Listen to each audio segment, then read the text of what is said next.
لو الاعلانات مش ظابطه معاك اليومين دول، تعالى اقول لك على طريقه ان شاء الله يعني هي مجربه هتنجح معاك من اول مره، سواء كان ليدز كونفرجن مسجز. ابدا بالتارجت اودينس بتاعك بالبين بوينت ومشاكلهم في اول 3 ل 7 ثواني، زي ما انا بدات الفيديو ده بالظبط.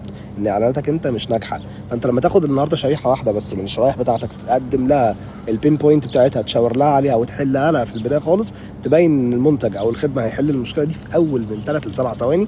ولو عندك ميزه تنافسيه النهارده في سعر حطها، لو عندك ميزه في اوفر حطه في الاخر النهارده، حط مميزاتك كلها في اول 7 8 ثواني من الفيديو.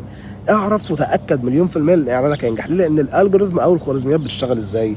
انت عملت تارجت اودينس وليكن برود ادفانتج ديتيل تارجتنج، في النهارده التارجت ده مليون، هو مش المليون كلهم مهتمين، ولكن النهارده الهوك ريت والهولد ريت اللي هو من اول 3 ل 10 ثواني، الناس اللي بتتفاعل في الفتره دي سواء بلايك او كومنت او شير او تسال، الجمهور بتاعك بيطلقت هو مين كخوارزميات ميتا او تيك توك او وات ايفر، يبداوا يودوا النهارده الاعلان للناس اللي شبه الناس اللي تفاعلت في اول الاعلان، فيروح النهارده للتارجت بتاعك من المليون، لان استحاله المليون كله يكون صح. جرب اللي بقول لك عليه ده واتفرج على النتائج.